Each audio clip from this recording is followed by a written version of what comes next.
Recording in progress. Okay.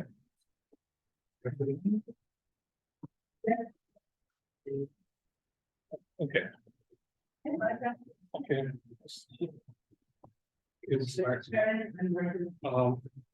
Hello, Michael. Mahalo for joining us today for our Pili Kanaka Indigenous Speaker Series.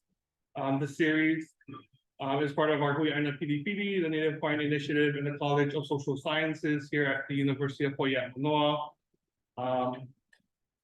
This presentation will be recorded and will be made public at a later time. So our speaker today is Annie Keone. She is Te Atiawa Awa and Ngati Mutunga, a lecturer at Te Herena Victoria University of Wellington in Maori Studies.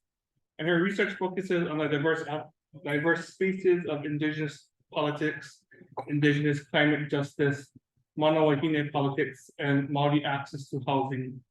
She is also a Fulbright New Zealand scholar, currently visiting with our Indigenous politics program and being sponsored by Dr. Noinoi Silva, a professor in our Department of Political Science. Her talk titled Wahine Maori Access to the Public Sector will focus on how Wahine Maori have accessed Crown government decision-making over a period from 1990 to 2020. This research sits as part of a current Waitangi Tribunal claim, the Mana Wahine Inquiry Y2700, that is focused on assessing whether the Crown has breached the Treaty of Waitangi in ways that have disproportionately impacted Wahine Maori. This is a nationwide inquiry examining numerous parts of society, and Dr. Keone will have a kōrero with us and have a Q&A after. Thank you. Thank you. I wonder if, given we're a small group, maybe we'll keep it all on one level and I'll stick to this so we can have a bit of a kōrero. So ngā mihi ki a koe, no tō tono mai ki a hau, tana o ta i ki a koutou. Oh, thank you, ngā mihi. Thank you so much for inviting me, and it's nice to talk to a small group. So hopefully I'll keep this sort of as a little bit more informal, and we can have some conversation. And maybe one thing, so press the spacebar. I'll just click. Okay, and I wonder if I can move this thing out of the way. Yeah.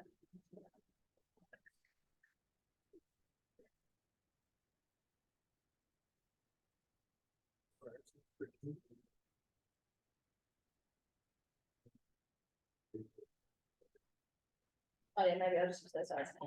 All right, well, here iri a hau o te maunga tito mea, ko taranaki te maunga, ko te awa kaurangi te awa ko tōku maru te waka, ko te ati awa me ngā timutunga ngā iwi, ko ngā te tāwhiri pura te hapu, ko te tatakaurong te tō te marae. So these are the parts of my identity. The question that we pose in Aotearoa when asking someone where they're from is whose borders do you come from? That's literally what the question kōwai koe or kōwai o are. And so these are some of it. So my mountain, as you can see pictured here, is called Taranaki. My river is Awakairangi, which is in the Wellington Hutt Valley area. My waka that my people travelled on from Hawaii, from across in Wananuiākiwa, is called Tokomaru. My iwi a Te Atiawa e Ngāti Mutunga. My hapu is Ngāti Tāwhirikura, and I will pause on that for a moment because the subject of my kōrero today is around wahine Maori and mana wahine, and one of the severe impacts of colonisation has been a lack of recording stories related to Maori women. And Tāwhirikura was a woman, and so our hapu, our sub-tribe, is named for a Maori woman, Tāwhirikura, and my daughter's name is also Tāwhirikura.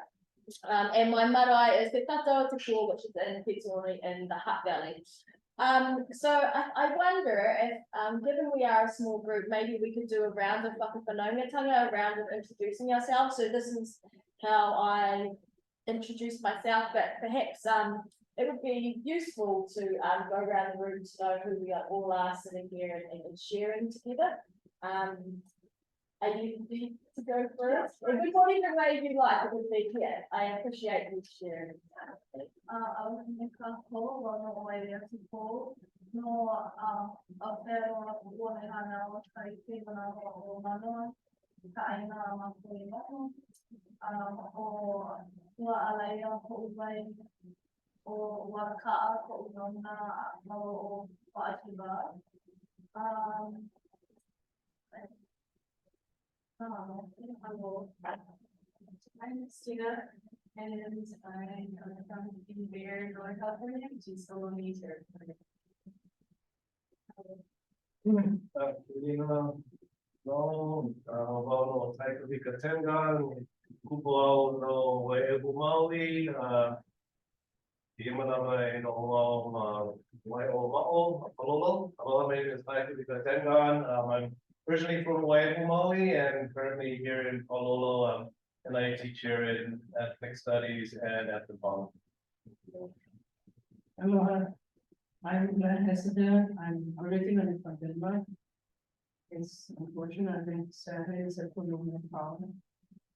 There's been married people and here, I don't think we use our students within the parliament. I don't know. I have been working with indigenous rights issues since the late 1970s. With the International Working on Indigenous Affairs.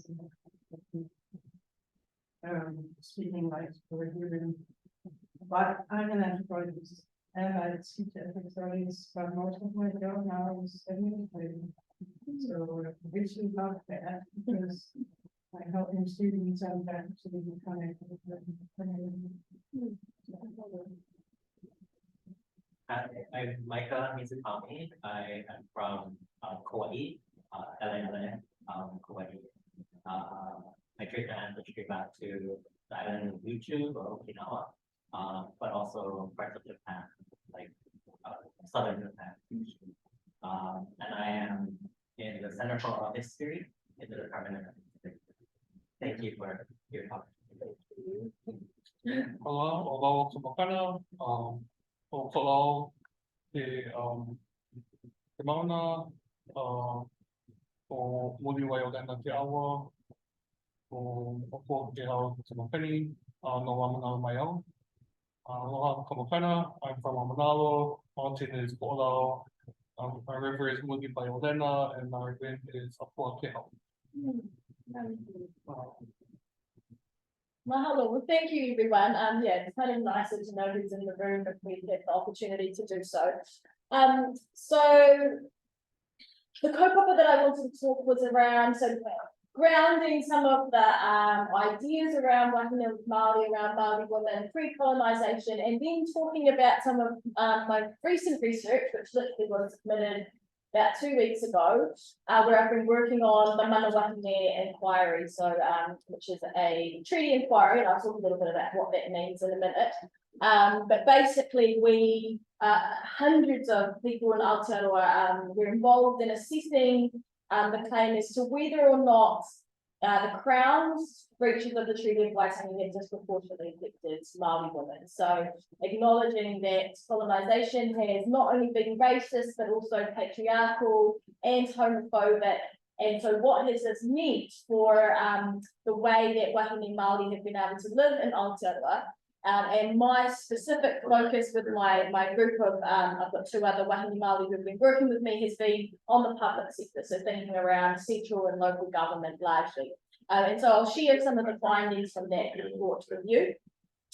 But to continue with this grounding, so part of what this Mana Wahine inquiry has been doing is highlighting these spaces of inequity, but actually in doing so trying to build the evidence base to show that it was colonisation that has created inequities. And so in doing that, it's been this amazing collecting of stories about wahine Māori prior to colonisation to show that we were always leaders, and that these ideas that women sat beneath men in terms of our roles in society was brought here, or brought to Aotearoa, I should say, through colonial worldviews. So to share some of how this looks in my whakapapa, my genealogy. So this is a po that's at the marae at Victoria University where I work. And this is of Rongo Uerua and Raumahora, who are two wahine rangatira, two Maori women in my genealogy. The saying that I have here, tamarau morongi te rangi hike iho ki raro, ki te whakamarimari te tātari, tāri ai te huranga o te tāpura o Rongo Uerua. This speaks of the birth of my tribe, where there was a god who came down from the sky named Tamarau. He came on a river from the sky and met a wahine called Rongo Uerua, and from there our tribe was born. And Rongo Uerua is pictured here with Raumahora, who was also a warrioress in my tribe, in a much recent time, but one who was involved in some of the peacemaking initiatives pre-colonization. Let's think what I have to do here. Oh, it's frozen. Or am I not doing it right? Oh no, it's just pushing the wrong button. Okay.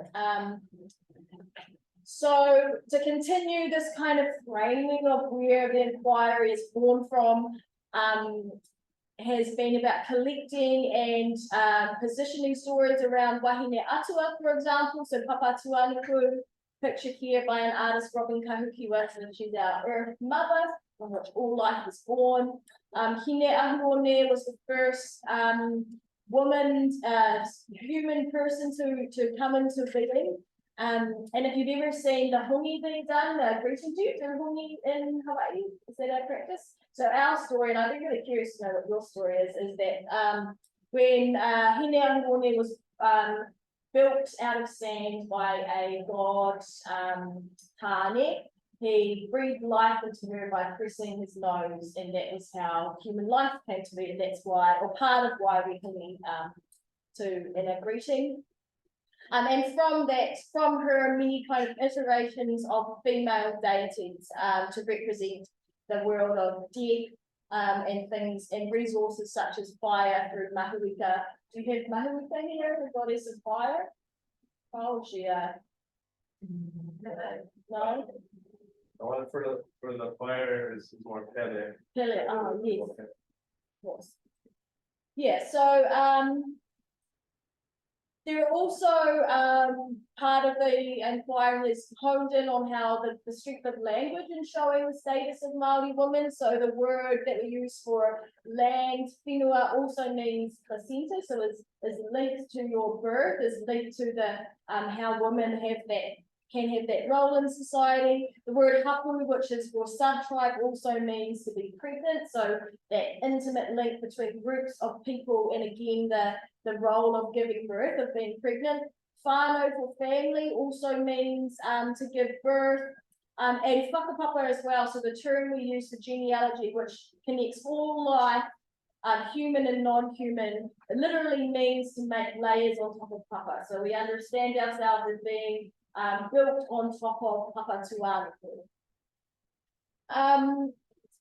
So pre-colonization, rangatira, so our leaders of society were not determined by gender, but rather more by whakapapa, so when you were born and who you were born to, and also other kind of determinants around mana. And I'd be interested if after this, we could have a kōrero around perhaps what that looked like in Hawaiian society.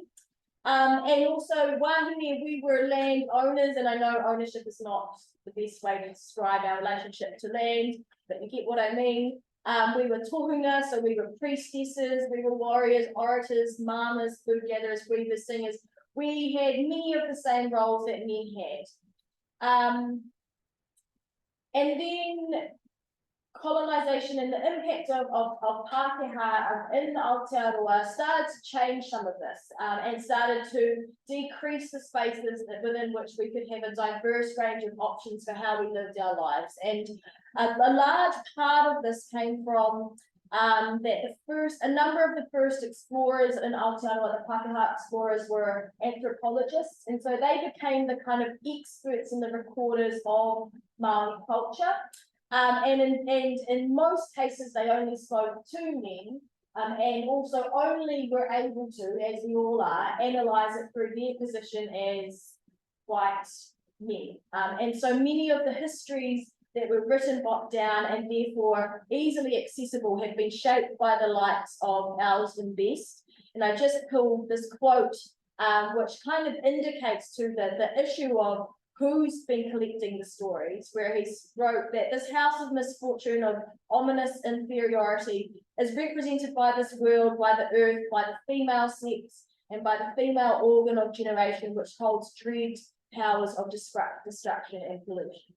And so it was this type of thinking about women, which has really shaped a number of the records around the roles that wahine Maori held in society pre-colonization. And then, of course, and again, we can have this conversation when I finish this around what this may have looked like in Hawaii, but colonialism really brought to Aotearoa a new form of hierarchy that was all grounded in patriarchy, and viewed women as subordinates to men, and prescribed particular roles for men and women. It prescribed not only roles, but also what was important in society. So men were thought to be the leaders because often in Maori ceremony, men will be the orators and women hold more what's called the karanga, or a song-like role, which is really unrecognizable to a Pākehā culture and was considered to be unimportant to status. There were severe misunderstandings around gender and gender fluidity. So a lot of research has been done to show that there are concepts within Te Ao Māori which recognise that there's more than just man and woman. There was a space in between. There was a takapākuri identity, as we call it. Whereas some of the impact of colonisation was breaking down any diversity between what is man and what is female. Another big role that colonialism brought was this idea that our men were vicious, violent warriors. So you may have seen the movie Once We're Warriors. It kind of sadly is one of the central movies that people have watched about Aotearoa, but it's based on this assumption that Māori men were inherently violent. It was a part of who we are, and that myth was born through colonization, was born through the need to create a kind of violent, savage being through which you could justify colonization upon. And this created Māori men as that person. In doing so, it shifted the role of women away from any kind of warrior status, but also as a kind of submissive being to men. There are many wrong interpretations of our creation narrative. So one of the things that's trying to be revitalized, and actually that has been really interesting being here in Hawaii, is that a lot of our stories around our wahine atua have been told through the male gods, where I've heard, being in Hawaii, far more stories of your female goddesses than I think I have ever really heard in Aotearoa. So that's been a really interesting and encouraging thing to hear, and maybe because most of the people I've been hanging out with have been wahine Māori, so those are the stories they tell me. But anyway,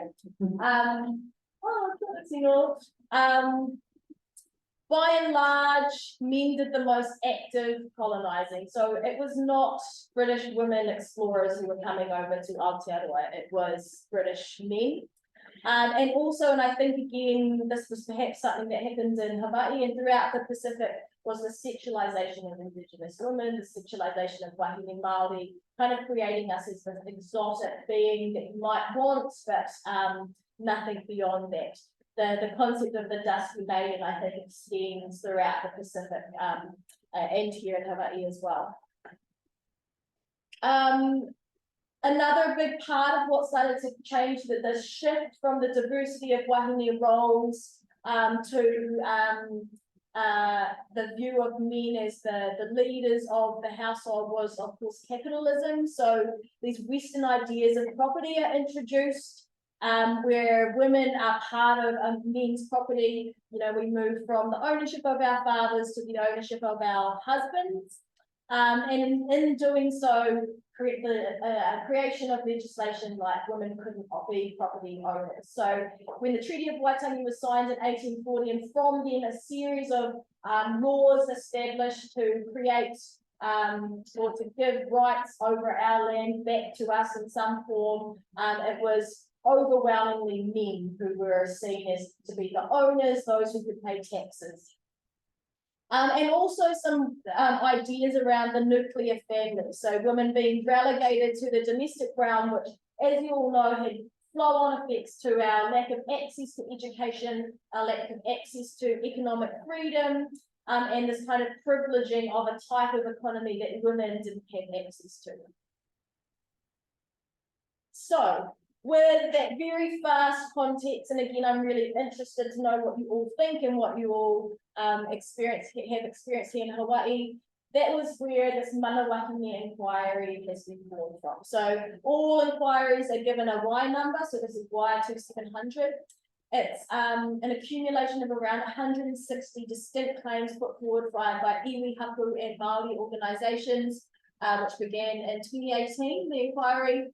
And it includes, so the judge of it is Sarah Reeves, so she's a wahine Māori, Dr. Robin Anderson, Kim Ngarimu, Professor Linda Tuhiwai Smith, who I'm sure some of you have come across, and also the only man on the panel is Dr. Luakere Pond.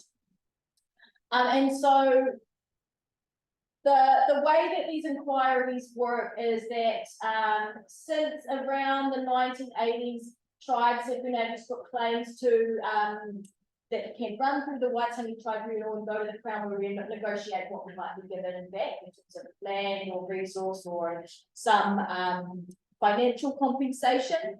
And the Waitangi Tribunal is not the Crown or the state per se, but they are a body of inquiry that help us collect all of the evidence for when we go into negotiations with the Crown. And so there has been years of historical claims, tribal claims that are almost coming to an end, and we've now moved into what are called the kaupapa inquiries, which are shifting away from geographical tribal claims to actually there are issues that are national at play that all Maori have experienced. And so the Waitangi Tribunal is now focusing on collecting evidence of these national claims. So some of them, so there's Y2500, which is underway. This is around military. So this is looking at how Māori military service on behalf of the Crown also could be considered a breach, because when, for example, when the Māori battalion came home from war, they were not given the same access to land and resource and compensation as non-Māori men. There's also been the Y2575, which is the health claim. So Maori have overwhelmingly the worst health outcomes in Aotearoa. And so this claim has mapped all of that out. And last year they established the Maori Health Authority, so an authority that would deal with all Maori health. With our recent change in government a few weeks ago, they are threatening to disestablish that, but that's another issue. And then another one, as I just said, is with Manawahine inquiry. So recognising that there are national issues that all Māori women have faced. So broadly, it kind of the whole claim asks whether the colonisation of Wahine Māori can be deemed a breach of Te Tiriti. So a number of research reports have gone into this, from which that group of 6 people will then write up the legal claim to determine how breaches may have happened. So these are the 6 researches that is currently going on. My research report was the first out the bat. It's the number 4 listed there. And yeah, it's just been submitted to the case, the evidence book, where they asked us to look at aspects of representation, leadership and governance in the public sector from 1990 to 2020. And so I did this with 2 Wahine Māori, Maya Berryman Camp from Te Arawa and Carrie Clifford from Ngaitahu. So those are the chapters that we settled on, and I'm just going to talk through 3 of the chapters to show you some of what we found in our research. Sorry, this weird dash there. So one of the first things that I looked into was the treaty settlements. So these are when the Crown and Māori come together to negotiate this package of compensation. And a number of the claimants who had put forward this wider Manawahine inquiry were saying that the system through which we could claim compensation was largely driven by men. And so it was not only men from the Crown who were representing, it was also men from Māori communities who were the ones making the decisions over what we would get back. So for one of the claimants, for example, from Ngāpuhi, which is the tribe far up north, they noted that women had been sidelined from any roles of significance, that the decision-making team, when deciding on who would go and talk with the Crown, was all men, and that this was not just a random event, but actually caused by colonisation. And so our job was to kind of find some evidence beyond just anecdotal claims that this was actually the case, which was very, very hard. To give some further context to this, so the signing of the Treaty of Waitangi, which is the one treaty that we have throughout Aotearoa, there are two versions of which say very different things. But importantly for this discussion is there are over 500 signatories sought throughout the country. And only around 30, approximately, of those signatories sought by the Crown were Wahine Māori. And so our argument was that since this moment of time, this partnership between the Crown and Māori was established, has continued today as this partnership has been reconfirmed through the settlement process.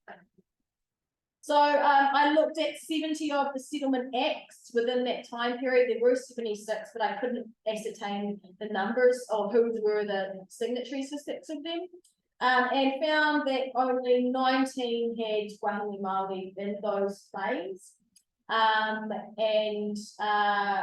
9 had more Wahine, 10 had none, 14 had no, or none had no Wahine Māori or Wahine Māori.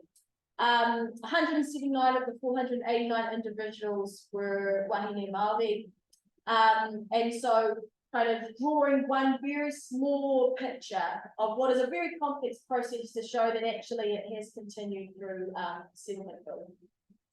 I also had a look, so the fisheries claim was one of the first ones to go ahead. This was around ownership of fisheries, and had been identified by a number of the claimants as being of concern. And found that since 1992 through to 2021, Wahine Māori have continuously been underrepresented, even though this has received a lot of attention around the lack of Wahine Māori representation. Nothing has changed. There is no change to the constitution of how leaders are elected to remedy this. The next area I had a look at was central government. So British informed central government was established in Aotearoa in 1854. There have been around 2,200 MPs at that time, and only 35 of them have been Wahine Māori. And 33 of those were first elected since 1992. So you can see some of the percentages there mapping out in the timeline, and there definitely has been a growth. One of the significant growth periods was in 1996, where our electoral system changed from first past the post to mixed member proportional. Basically that means that our system changed from a majority rules to a system where the votes are more reflective of the representatives, so minority parties can more easily get in, and you see that worked for Wahine Māori. I then had a look at the different types of electorates we have in Aotearoa. So you may be aware in Aotearoa we have Māori seats. So if you're of Māori descent, you can enroll on the Māori roll, and that means you vote for people who stand in the Māori seat. So they only represent the interests of Māori constituents, and found that there are still 3 Māori seats that have never had Wahine Māori electorates.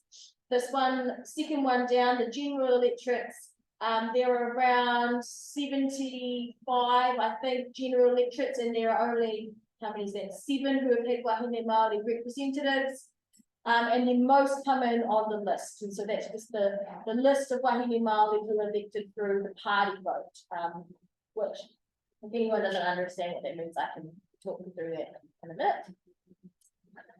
I also had a look at our political parties, at how they elected their leaders, because essentially who's going to be elected to parliament is based on what political parties say. And found that there are no legal requirements for how leadership is elected, and actually there's a really huge variation. So some parties like Te Pāti Māori, the Maori Party, and the Green Party have specific rules that wahine Māori or gender diverse leaders must be elected, and for that reason they have always had wahine Māori. Other political parties, so our two main parties, National and Labour, they have, Nationals only ever had one wahine Māori leader. Labour has never had a wahine Māori leader, and they also have nothing in their constitution. So the point here being that if you create a circumstance where wahine Māori can lead, that it does change the circumstance, it does change what your leadership looks like. And then the last area that I wanted to talk about was local government. So in Aotearoa, we have two layers of local government, central government, and then beneath that local. And it was really hard here. There are 78 local governments throughout Aotearoa, none of whom regularly can collect ethnicity stats or gender stats. So I had to kind of bring forward more anecdotal evidence in this. But it has received, local government has received severe critique for a number of years for having really low numbers of Māori local councillors, so somewhere between 5 and 10%, that's assumed. There have been big debates, so in some of our local governments they can establish Māori seats, so we have around 35 local governments who have designated Māori seats. But the fight for this was huge. It resulted in a massive kind of race relations war in Aotearoa, which was actually the topic of my PhD. But what I did find is that there were three areas prior to 2022 who had managed to push through the race relations war and establish Māori seats. And in all of those cases, wahine Māori were regularly elected.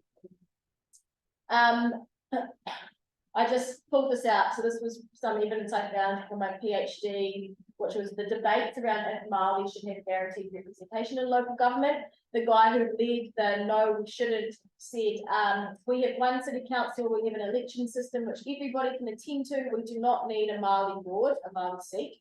So that's my view on that all men are equal, and that includes the women. And I think if you wanted an example of the type of rhetoric that was around racism and patriarchal local government, that kind of speaks to it, the layers that existed. And then this was outside our time frame, but really, really important. The legislation which had enabled the debates around whether or not Māori should be included in local government representation was changed in 2022. And since that change, as I said, there are now 35 of the 78 local governments who have designated Māori representation. In 2022, 108 extra Māori councillors were elected, which is probably the most ever, and 54% of those were wahine Māori. So by changing the legislation, we saw really clearly that actually wahine Māori were able to access leadership that we haven't for years before. So to couple with that, I also looked at some of the first, so really important. So Georgina Bayer became the first wahine Māori mayor in 1995. She's also the first openly transgender woman to hold a seat in central government anywhere in the world. Wendy Walker, first Māori CE 2015, and yeah, a number of others, which just kind of illustrated that it's actually been a very recent history of access for wahine Māori. Finally, we considered some of the other factors. So wahine Māori leaders reportedly face much more discrimination than others. The media and how they portray wahine Māori plays a huge role in this. So if you sift through stories around wahine Māori leaders in politics, they're often framed in really derogatory ways. data on Wahine Māori is actually really hard to find. So in Aotearoa, there's been a focus on Māori generally, or women generally, but actually the experiences of Wahine Māori look very different to both of those groups. And also having to consider how we think about gender diversities in a claim based on gender. So the chief judge of this inquiry has been very clear that anyone who identifies as Wahine Māori should be included. And so we took that and kind of tried to make it as inclusive as possible. So that's kind of a whole lot of stuff that I've been doing. The next steps is the rest of those reports will come in, and then in a couple of years, probably given how long the process is, I'll be cross-examined by the lawyers, which is going to be a bit scary. And then from that point, they'll write up the final report, which will have the recommendations and hopefully some, if the Crown accepts it, which they do not have to, then there'll be some form of compensation or something set up to respond to the claims that are made. I'm not sure what that would be. So, yeah, does anyone have any questions or perhaps stories to share of your knowledge of Kanaka Maori here? I'd be really interested in any of that.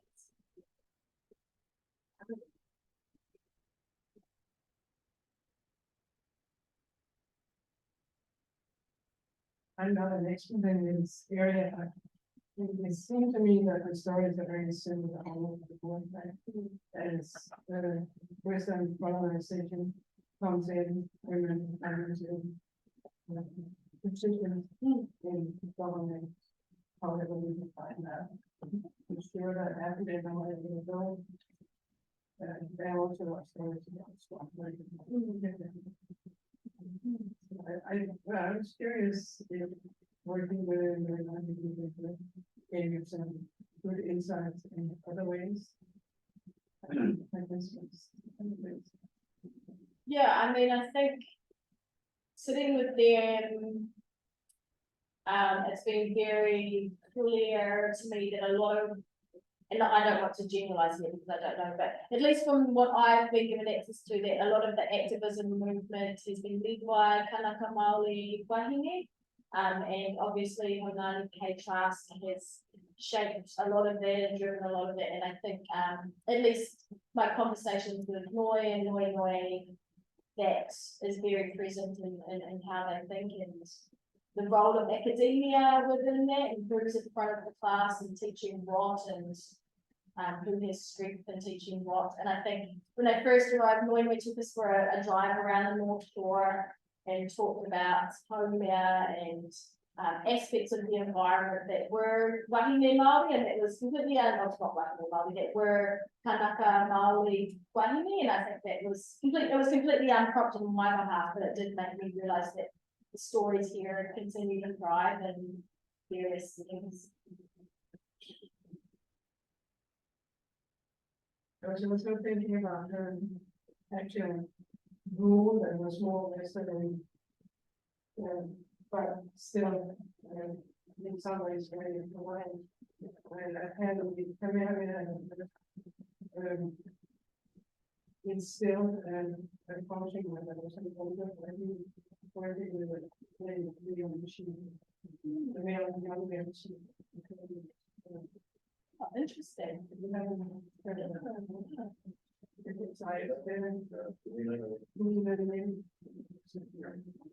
It actually lasted quite a while.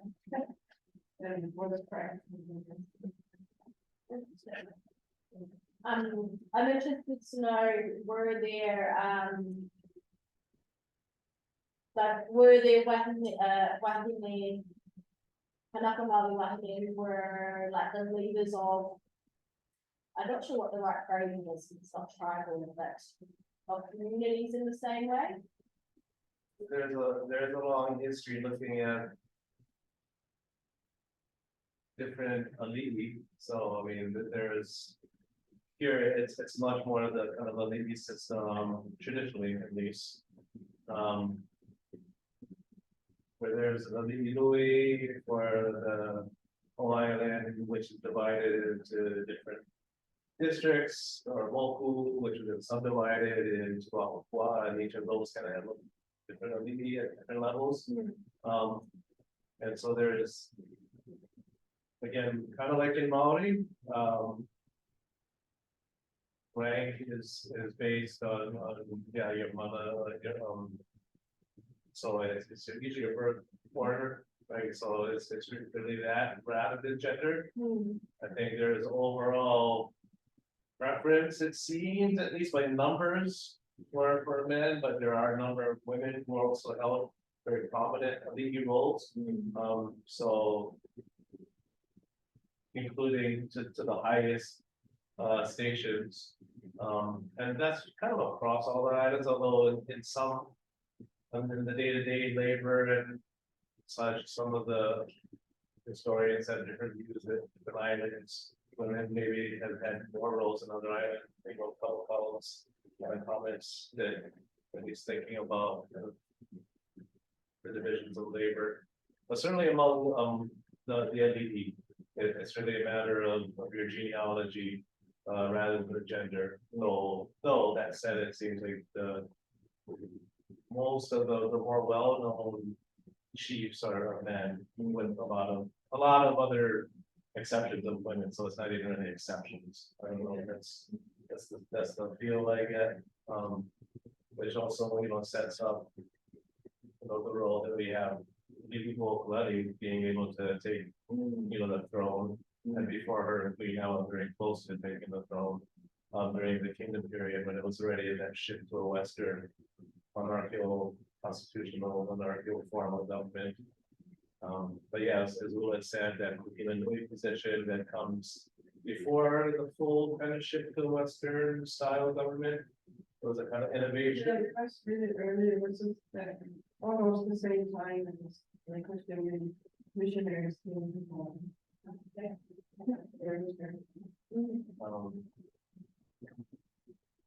but there is something really interesting about Christianity is often kind of presented that we are all equal in God, and in some ways the women's liberation thing.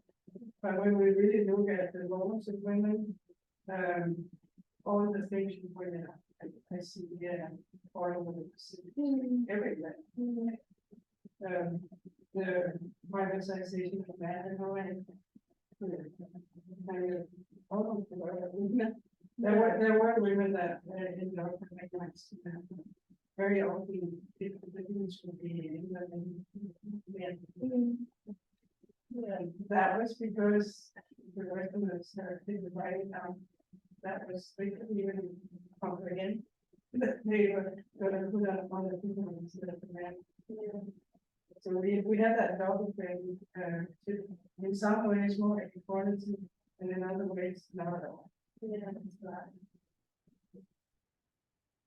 Maybe your points that you were raising, just talking about Noe taking you and kind of creating into the landscape, these other kind of markings of differently gendered histories in the land was kind of along the lines of another question I was gonna kind of ask you is, you mentioned pretty early on like the issue of evidence needed for the tribunals, what counts, what has the most force, right?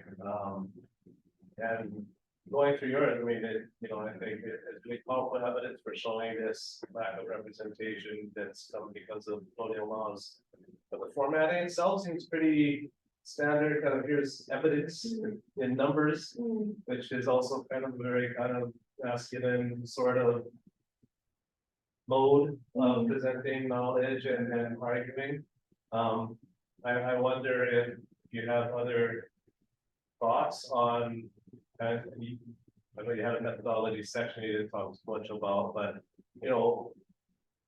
is it one of the possibilities for implementing not only maybe Kaupapa Maori based methodologies, but also based in Manawahine in the research process, and then also what counts as evidence? I mean, can you bring into the claim also of this landform, this this and this that, or is this really still at the end of the day that they need to present kind of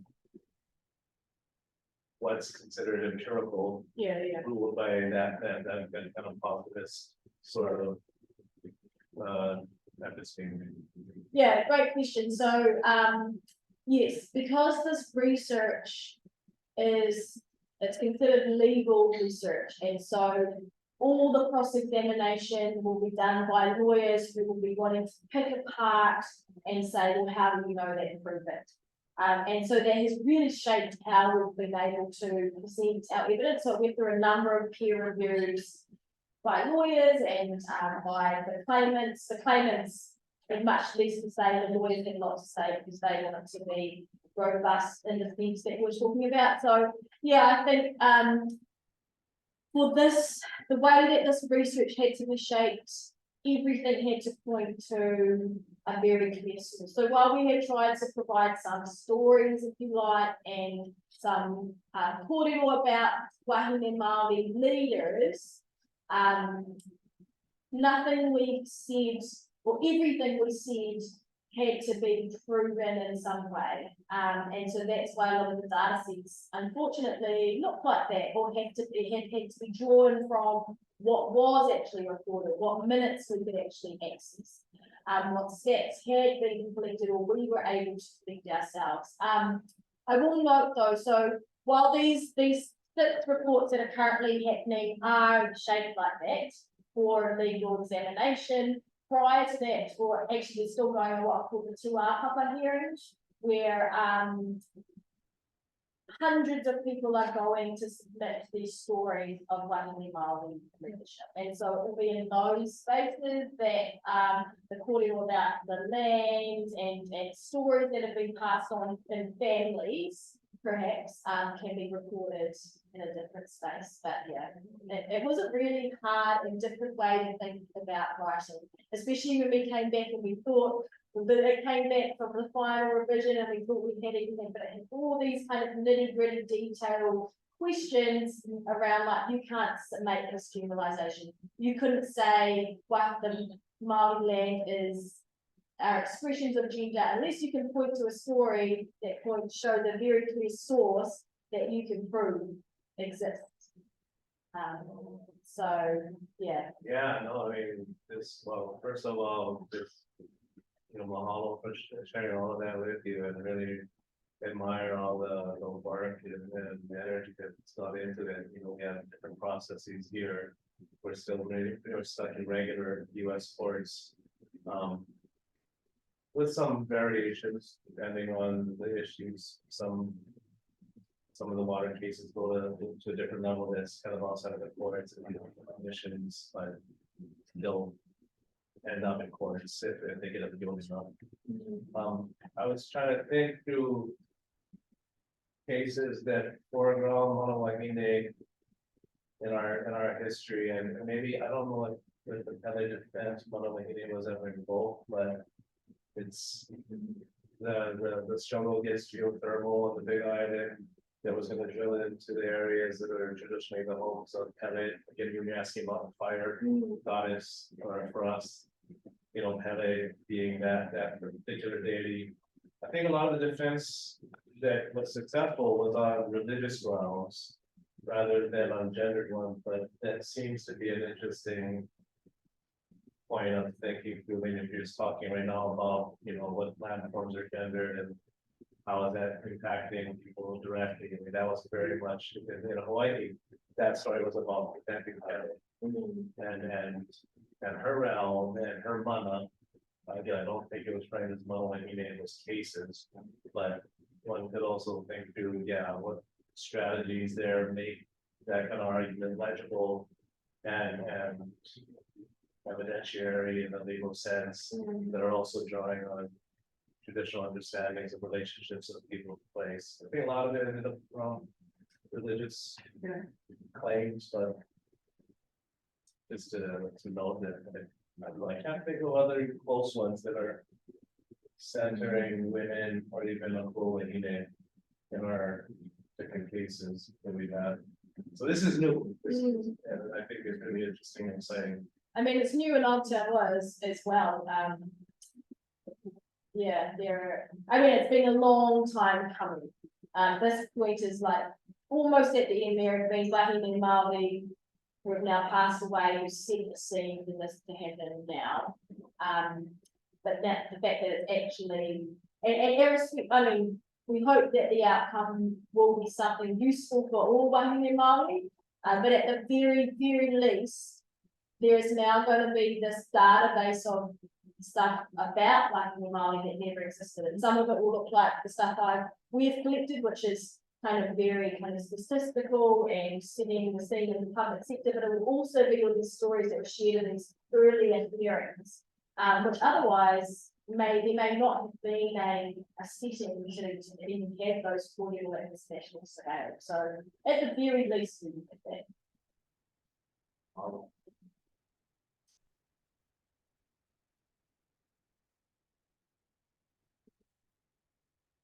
I was curious about like what motivates these not parties like being part of the Maori party. What motivates them to make these like requirements, these diversity requirements their party?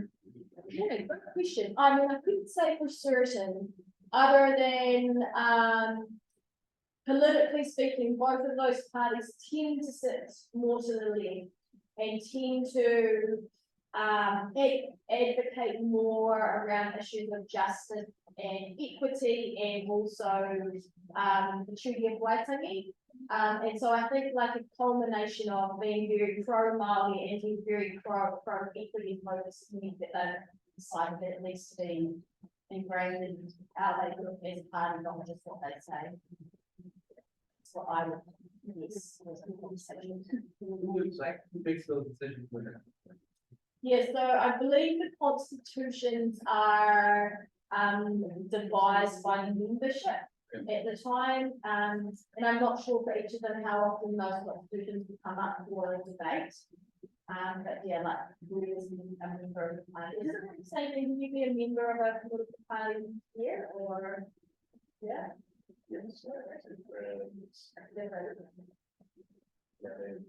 Our sisters.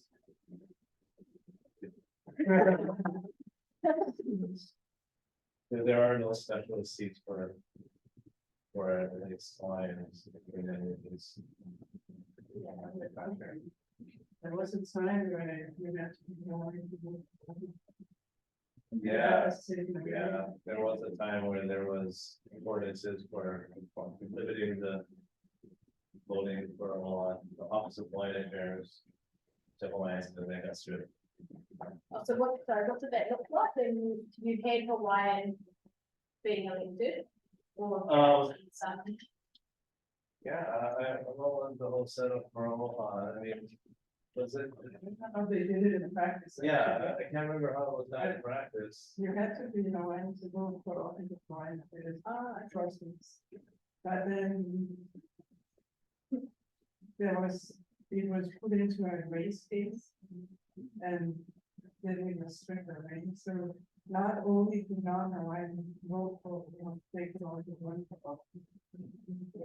So that is a big shift, and that is a whole discussion. Yeah, what is based on? Yeah. How do you determine? Yeah.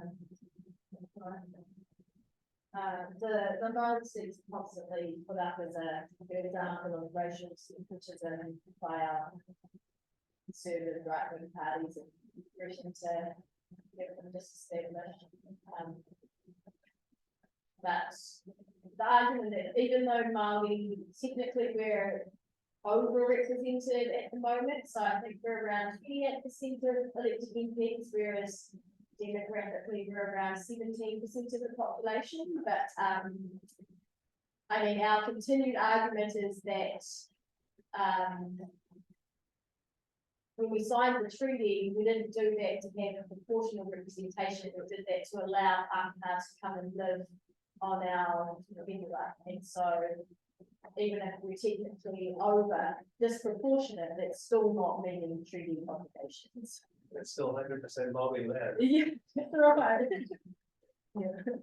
It's an interesting thing in so-called democratic countries, right? Yeah. I remember meeting in the 90s where there was a lot of backlash against the names on Hawaiian homelands and stuff like that. And there was no way you could ever be voted, in the whole population that, Hawaiian should be supported. Yeah. It's probably better now, but I still think that if you put anything about Hawaiian rights, that costs other people money up. Really? Yes. Yeah. So special legislation is necessary, right? It is. No matter. I believe it is. So some kind of voting is. Yeah. You can't say it's democracy. No, It's minority rights that are. that's right. Same thing goes for gender. Same thing goes for people. Yeah. Yeah. Oh, we had a conversation about like sources and evidence. Like, I feel like there's a historical pattern of like, even when there is sources and evidence and a plethora of it, like, it can still be discredited like very easily. So what could, give any ideas or advice about like either what people in political power as well as just civilians can do to you know, maintain their voices and what actions you can take when, even when you have valid evidence is being discarded. Yeah, I mean, I think it's like a big, like a research challenge across all universities is like what knowledge is privileged as being legitimate. And I'm not sure, this White Page Tribunal has been a really interesting reflection for me on how that works, given what's the purpose of it. But I think for our role as like researchers and students, it kind of shift that narrative around like bringing forward stories and thinking around what researching on the land and with the land and with resource and with the environment, what that might look like. And kind of exactly what we're talking about before is offering what a different set of evidence may look like, what a different set of research, and who the experts are. So the 2-hour company hearings that I was talking about, I think those are so vital because they brought forward wahine Māori experts who may not have university education or are not lawyers or have may have very little Western education, but actually their expertise that gave them a space to voice those that as experts on their families and on the history that is passed on. So I think that's kind of one way is privileging voices that maybe sit outside of the academy.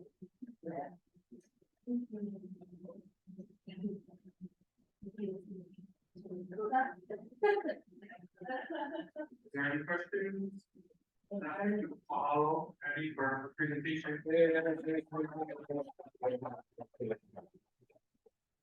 Feel free to eat your some food left over, chili, and then do some over. Thank you. Now, thank you so much for having me and sharing. If anyone has any password about this, please feel free to reach out to my name and find out email address. Thank you. Thank you.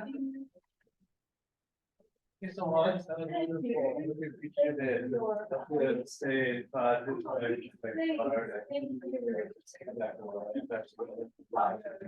My mom's class, I think I'm the ring school in. Oh, no. Yeah. The masculinity one. Good luck with the rest of your visit and heading around. Visit next week. Yeah, great. So, we're going to be really thrilled because we get our life and get something. Thank you. Thank you.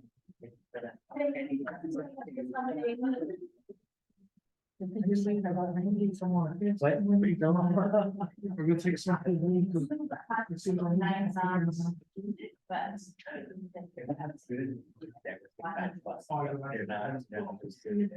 Okay, Yeah. thanks for coming.